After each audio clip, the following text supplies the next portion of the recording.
Welcome back.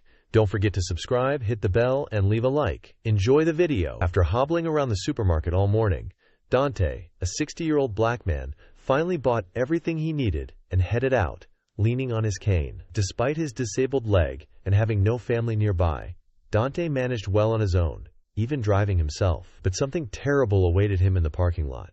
His car was vandalized, splattered with paint, and stuffed with popcorn. As Dante circled the car to inspect the damage, 3 white teenagers, about 16, stood nearby laughing and pointing at the mess. Dante immediately understood who was responsible. He raised his voice at them, asking if they did this to his car and to clean it up before they ended up in jail. His words didn't intimidate the teens.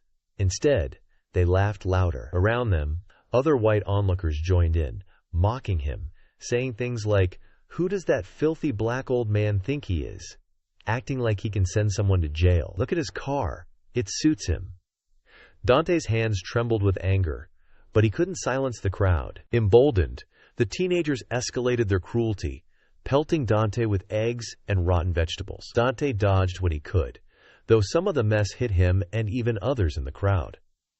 Slowly, the spectators began to disperse.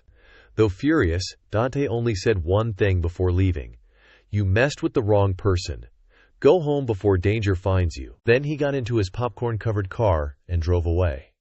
The crowd, seeing the commotion, also scattered. The 3 teenagers sneered at Dante's warning, clueless that real trouble was about to come their way.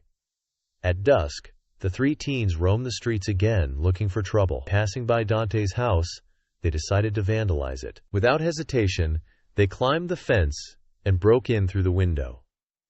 Seeing no one inside, they gleefully ransacked the place, turning everything upside down with that glee.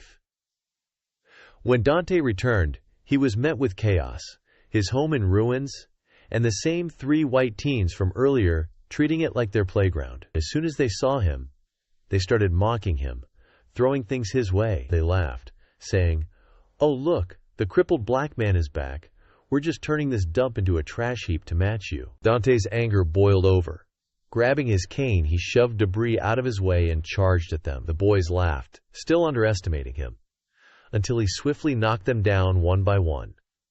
Once subdued, he tied them to chairs to stop them from escaping or causing more damage. The boys struggled and hurled insults until Dante's head pounded.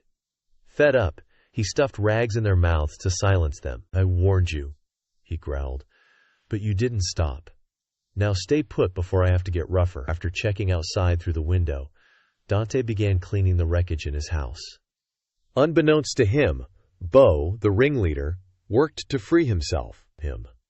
He managed to untie the ropes and tried to help his friends, but Dante caught him just in time. Bo fought back fiercely, targeting Dante's injured leg while spewing insults. Left with no choice, Dante struck Bo hard at the base of his neck, knocking him unconscious. The other 2 boys froze in terror, their bravado gone.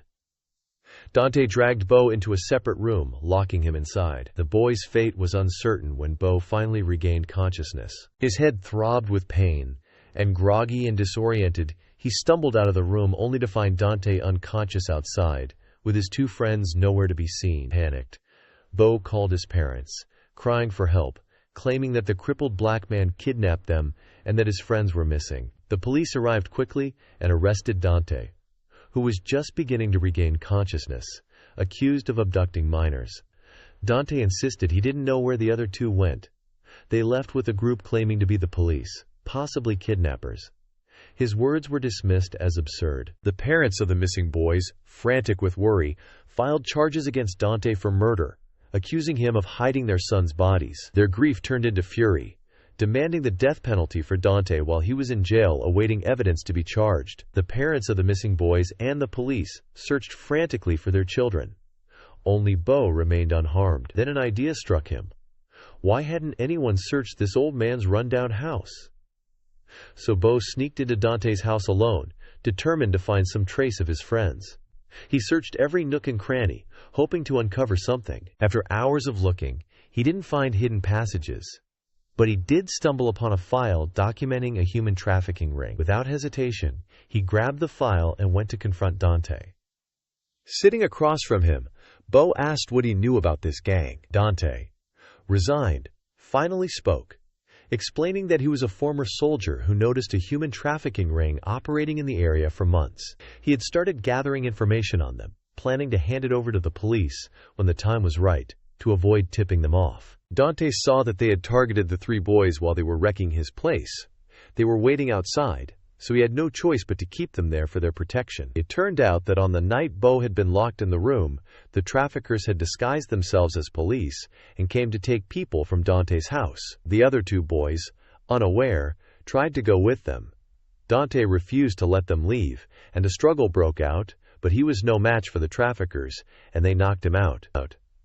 Dante had managed to keep Bo locked away for his safety. When Bo woke up that morning, he saw Dante unconscious, beaten by the gang. But when Dante explained this, no one believed him, except Bo. Despite their differences, Bo sensed that Dante was telling the truth. Bo asked what he could do to save his friends. Dante lowered his voice, saying he knew how to save them, but they had to get him out of there first. Bo nodded, and the two shared a look of trust. On the day the crime scene was recreated, Dante was brought back to his house to reenact the events of the alleged crime. Though he had committed no crime, Dante cooperated fully with the police. He and Bo had already made a plan together. Bo, though mischievous, was clever and quick-witted. While the police were focused on Dante, listening to his confused recounting of the events from that night, Bo suddenly shouted that he saw it. He saw his friends being taken by a group of people in a car heading up the mountain road. Immediately, the police mobilized and chased after the direction Bo indicated, leaving only one officer to guard Dante. With just one officer, Dante swiftly overpowered him. Bo helped Dante remove the officer's keys to unlock his cuffs. Dante took the officer's gun, and together they escaped the scene. Finally, Dante and Bo reached the port, where Dante had learned that the traffickers planned to move people through the port that day. Though he wasn't completely certain of the information, he scanned the area carefully.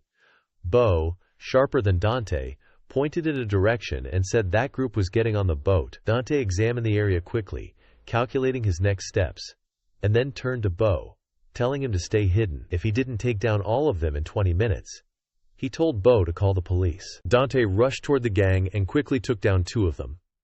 What followed was a brutal gunfight between Dante and the criminals. With his military training and expert marksmanship, Dante, despite his limp, managed to take down nearly half of the gang.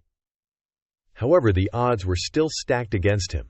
He was shot in his disabled leg but gritted his teeth, enduring the pain to end the fight quickly. Finally, he reached the ship's hold and opened the door to find a group of frightened white youths huddled together, including Bo's two friends. Just as Dante was about to instruct them to escape, a series of gunshots rang out behind him. Cursing under his breath, Dante turned to fight again, only to realize it was the police who had arrived. Relieved, Dante watched as the criminals were arrested and finally faced justice. Bo and his friends were reunited, and the trio, once wary of Dante, now embraced him warmly. After everything settled, Dante was publicly honored for his role in dismantling the dangerous crime ring. He received many thanks and apologies. However, what he truly longed for was equality between black and white people, because if racial discrimination hadn't existed in the first place, this tragic sequence of events might never have occurred. Standing on the podium to receive his recognition, Dante looked out at the white crowd clapping in praise. Hope filled him for a better future. Here on Karma's Twists, we share the most impactful stories of karma and justice that the world needs to see. Don't miss a single moment of good triumphing over evil. Join our community and subscribe. Be part of the movement that believes justice always wins.